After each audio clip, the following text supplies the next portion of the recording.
Bye. They wanted to make Yeah. it clear to Luka, if something's important to you, it's also important to us. This was really a chance to establish the first footing together after the whirlwind of the midseason trade. Yeah.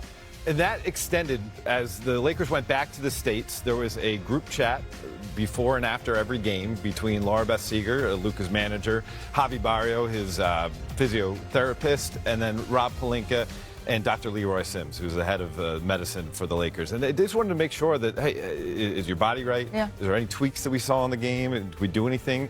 And then beyond that, they were so forthcoming and generous with their resources. You know, Slovenia is a country of 2 million people. They had their equipment manager in touch with the Slovenian national team. They're like, if you need any gear, we can send stuff airmail to you. And really, it was about, you are going to be the face of our franchise, and we want you to be as comfortable as possible in reaching that kind of stature. And if that includes playing for your national team, we're okay with it. We endorse it. We want to see it because we want to see you in your full form.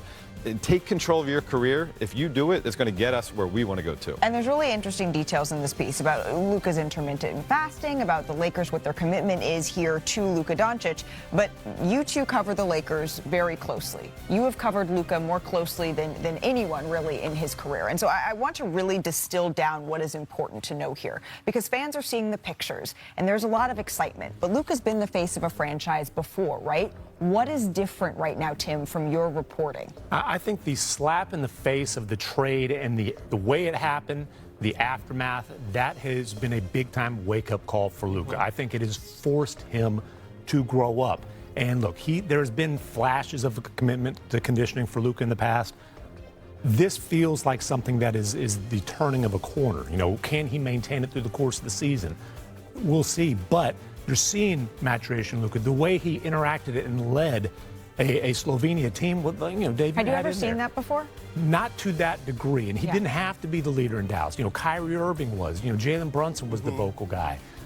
On that Slovenian national team, and in Eurobasket, they put the camera in the huddle, so you really saw it. But I think that was evidence of maturation. The way that he has worked with the front office of the Lakers in a partnership, recruited. These are things. This is different than it was in Dallas. It's certainly the relationship with the Mavericks front office completely broke down, but even in the good times, this is a different approach by Luka. The media approach has been different. Now, when you're talking about maturation, what's the other thing you talk about? Ranting at the referees. You know what, though?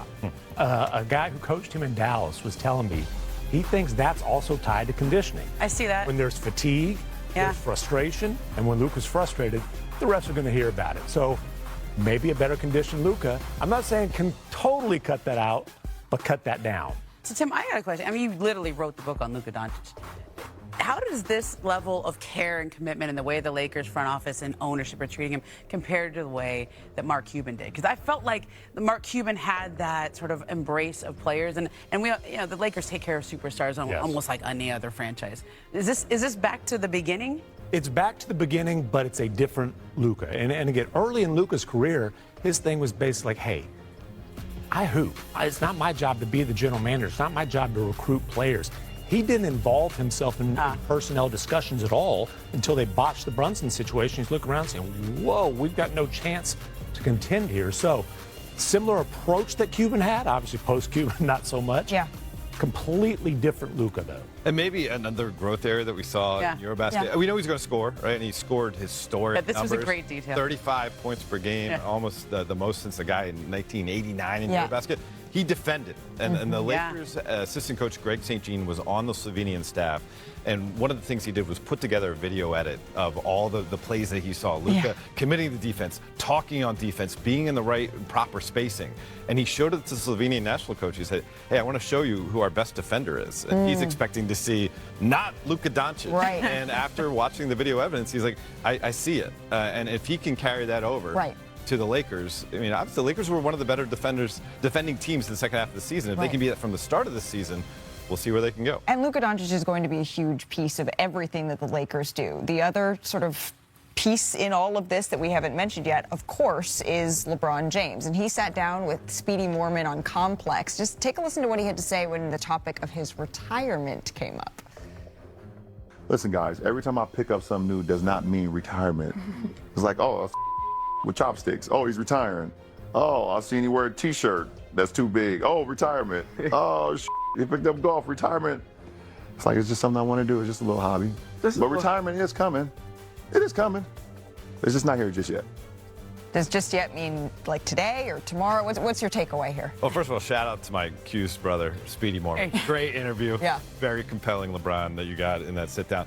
But honestly, I've spoken to countless people close to LeBron over this summer after kind of the murkiness of the statement from Rich Paul that was given to Shams Charania after LeBron picked up his option for year 23. And most of them are telling me, I think we're pretty close to the end, but I don't know if LeBron knows where he's at. Does he know that this is from day one going to be the last year? Will he start to feel it? Will he start to feel otherwise and say, you know what, this is a really good Lakers team, and maybe we can do something special this year and extend it? Yep. You know, one person close to him told me at one point, if the Lakers win, is he going to walk away from the chance to defend it and get 6 rings versus 5? I mean, obviously there are many permutations out there. And we have to see how it plays out. Yeah, I think that's a really human approach to all of this, right? And we've seen players, Kobe Bryant, right? They didn't necessarily declare it at the beginning of the season. You feel it out a little bit before that decision is made. I'm sure we will be talking a lot more as we approach the season on these Los Angeles Lakers. Dave McMenamin, thank you very much. It's like the toughness that it takes, like the gut checks that it takes. Like, y'all, it doesn't matter. It doesn't matter because we've been through all of it, right? So it doesn't matter the circumstance. It doesn't matter the score. It doesn't matter the time. You always put your best foot forward. And I am so proud that we live to fight another day. Here we go.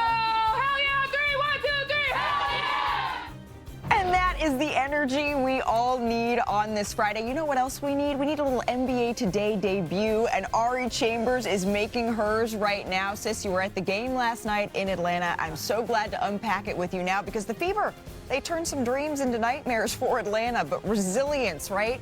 That's the word that I keep coming back to. How did the Fever demonstrate that in this game? Well, Malika, I think it's only appropriate to continue the Meek Mill. The Indiana Fever said, hold up, wait a minute. Y'all thought we were finished, and they weren't. Okay.